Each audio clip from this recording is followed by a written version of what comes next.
കണ്ണൂരിൽ മോട്ടോർ വാഹന ഉദ്യോഗസ്ഥർക്ക് നേരെ ലീഗ് നേതാവിന്റെ ഭീഷണി. ലൈസൻസ് ഇല്ലാതെ വാഹനം ഓടിച്ചത് ചോദ്യം ചെയ്തതിനാണ് വെല്ലുവിളി. തളിപ്പറമ്പ് കുറമാത്തൂർ മുസ്ലിം ലീഗ് പഞ്ചായത്ത് സെക്രട്ടറി മന്നൻ സുബൈറാണ് MVD ഉദ്യോഗസ്ഥരെ ഭീഷണിപ്പെടുത്തിയത്. സുബൈറിന്റെ സുഹൃത്ത് ലൈസൻസ് ഇല്ലാതെ വാഹനം ഓടിച്ചതിന് MVD പിഴ ഈടാക്കിയിരുന്നു.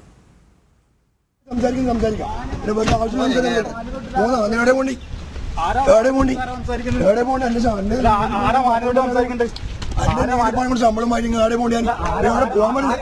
പോകാൻ പറ്റില്ല. പേടിപ്പിക്കല്ല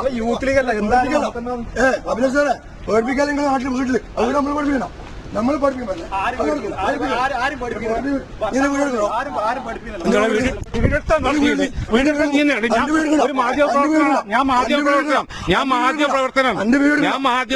നീ എല്ലായിടക്കും പോയിട്ട് നീ എന്റെ വീട് എടുക്കാദ്യം, നീ എന്റെ വീട് എടുക്കണാദ്യം, ഞാൻ എന്റെ വീട് എടുക്കുന്നത്. നീ എല്ലായിടക്കും പോയിട്ട് മറുപടി ആലോചിക്കും. ഞാൻ മുസ്ലിം ലീഗിന്റെ കുറുമാത്തൂർ പഞ്ചായത്ത് സെക്രട്ടറിയാണ്. നിങ്ങൾ നികുതി പണം ശമ്പളമായിട്ട് എന്നെ പഠിപ്പിക്കാൻ വേണ്ടി നിന്നെ പഠിപ്പിച്ചേ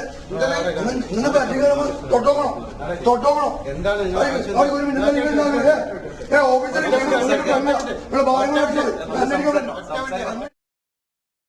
കണ്ണൂരിൽ നിന്ന് മിഥുൻ പിള്ള ചേർന്നുണ്ട്. മിഥുൻ, നമുക്ക് ആ ദൃശ്യങ്ങളിൽ നിന്ന് തന്നെ വ്യക്തമാണ് ഒരു നിയമലംഘനം നടത്തി എങ്കിൽ പോലും അതിനെ ന്യായീകരിച്ചു എന്നതിനപ്പുറം പോലീസ് ഉദ്യോഗസ്ഥർക്കെതിരെ ഭീഷണിയാണ് ലീഗ് നേതാവിന്റെ ഭാഗത്തു നിന്നും ഉയർന്നിരിക്കുന്നത്. മാത്രവുമല്ല, അത് ആ വീഡിയോ ചിത്രീകരിച്ച മാധ്യമ പ്രവർത്തകന് നേരെയും വലിയൊരു ഭീഷണി ഉയർത്തിയിട്ടുണ്ടല്ലേ?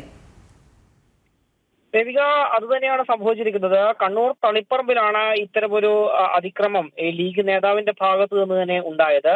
മോട്ടോർ വാഹന ഉദ്യോഗസ്ഥർക്ക് നേരെയാണ് ഈ ലീഗ് നേതാവിന്റെ ഭീഷണി ഉണ്ടായിരിക്കുന്നത്. ലൈസൻസ് ഇല്ലാതെ വാഹനം ഓടിച്ചത് ചോദ്യം ചെയ്തതിനാണ് ഈ വെല്ലുവിളി എന്നുകൂടി ഓർക്കണം. തളിപ്പറമ്പ് കുറുമാത്തൂരിലെ മുസ്ലിം ലീഗ് പഞ്ചായത്ത് സെക്രട്ടറിയായ മന്നൻ സുബൈറാണ് ഈ MVD ഉദ്യോഗസ്ഥരെ ഇത്തരത്തിൽ ഭീഷണിപ്പെടുത്തുന്ന ഒരു സാഹചര്യം ഉണ്ടായത്.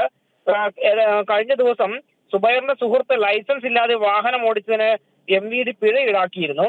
ഇതിന് പിന്നാലെയാണ് തളിപ്പറമ്പിലെ RTO ടെസ്റ്റിംഗ് ഗ്രൗണ്ട് ഓഫീസിലെത്തി ലീഗ് നേതാവ് ഭീഷണി ഉയർത്തിയത്. ഓഫീസിൽ അതിക്രമിച്ച് കയറി ഈ ഉദ്യോഗസ്ഥരെ ഭീഷണിപ്പെടുത്തുന്ന ഒരു സാഹചര്യമാണ് അവിടെ കണ്ടത്. ഈ ദൃശ്യങ്ങൾ ചിത്രീകരിക്കുന്ന ആൾക്ക് നേരെയും ഈ ലീഗ് നേതാവിന്റെ ഭീഷണി ഉണ്ടായിട്ടുണ്ട്. ഏതായാലും ഈ വിഷയവുമായി ബന്ധപ്പെട്ട് തുടർ നടപടികൾ, പരാതി അടക്കമുള്ള നടപടികളിലേക്ക് പോകാനുള്ള ഒരു തീരുമാനം MVD ഉദ്യോഗസ്ഥരുടെ ഭാഗത്തുനിന്ന് ഉണ്ടായി എന്ന് മനസ്സിലാക്കാൻ വേണ്ടി സാധിക്കുന്നുണ്ട്. ഏതായാലും ഈ വിഷയത്തിൽ വലിയ പ്രതിഷേധവും ഉയർന്നു വരുന്നുണ്ട് ദേവിക.